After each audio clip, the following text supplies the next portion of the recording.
Hello friends, welcome to my channel. আজ আবার নতুন একটা রেসিপি নিয়ে হাজির হয়েছি। আজকের রেসিপিটা হলো সয়াবিনের দো পেঁয়াজা। প্রথমেই কিছুটা সয়াবিন আমি গরম জলে ভিজিয়ে দিয়েছি। এখানে 100 গ্রাম মতো টক দই নিয়েছি। সেখানেই নুন, হলুদ, ধনিয়া গুঁড়ো আর লঙ্কা গুঁড়ো দিয়ে ভালোভাবে দইটাকে ফাটিয়ে রেখে দিয়েছি। এই মশলাটাই আমার পুরো সবজিতে হয়ে যাবে, আলাদা করে কোনো মশলা ইউজ করব না।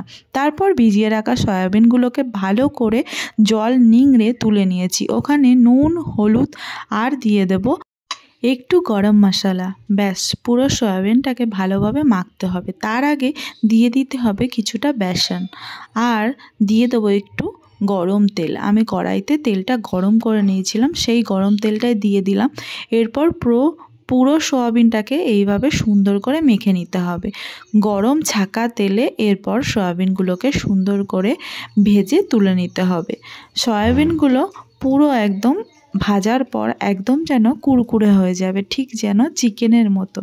তারপরেই আমি কি করব, এই সয়াবিনগুলোকে তুলে নেব।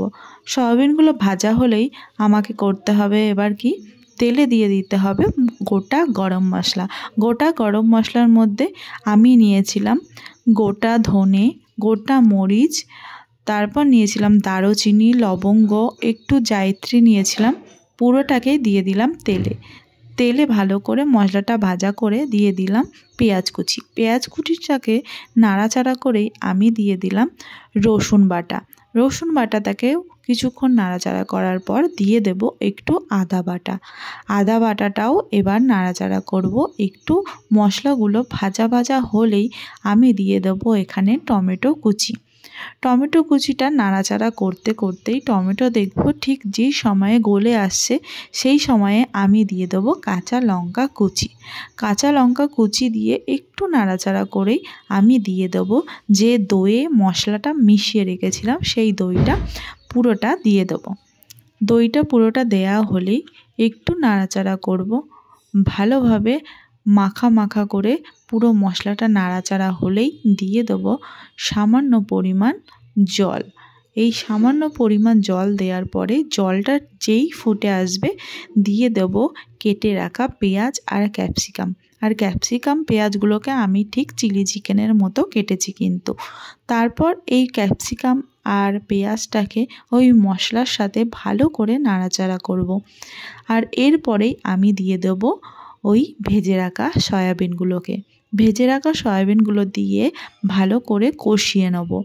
ভালো করে কষানো হলেই এবার আমি দিয়ে দেব একটু সয়া সস আর টমেটো সস। সয়া সস খুব অল্প পরিমাণেই দেবো আর টমেটো সসও অল্প পরিমাণ দেবো, কারণ টমেটো কুচি আমি অনেকটাই দিয়েছি। এরপর পুরো সবজিটাকে আবারও কিছুক্ষণ কষিয়ে নিতে হবে। আর যেহেতু টক দই দিয়েছি তাই একটু চিনি ছড়িয়ে দিয়েছিলাম। তারপরে দিয়ে দেবো পরিমাণ মতো জলটা একটু কম দিলেই হবে, খুব বেশি দেওয়ার প্রয়োজন নেই। জলটা দেওয়ার পরেই আমি জলটা যেই ফুটে আসবে তখনই এটা নামানোর ব্যবস্থা করতে হবে। আর নামানোর আগে আমি দিয়ে দেবো একটু গোলমরিচ গুঁড়ো, একটু গরম মশলা গুঁড়ো আর দিয়ে দেবো ধনিয়া পাতা কুচি ভালোভাবে ছড়িয়ে দিয়ে, আর হ্যাঁ, নামানোর আগে অবশ্যই একটু ঘি দিয়ে দেবো। তোমরা ঘিয়ের পরিবর্তে বাটারও ইউজ করতে পারো। রেসিপিটা সত্যিই দারুণ সুন্দর হয়, খেতে সত্যি অসাধারণ হয়। একবার বানিয়ে খেও, তবেই বুঝতে পারবে যে সয়াবিনের এত দারুণ রেসিপি আগে কখনো খাওনি। তো আজকের মতো টাটা, পরে আবার একটা নতুন রেসিপি নিয়ে তোমাদের সামনে হাজির হব। বাই।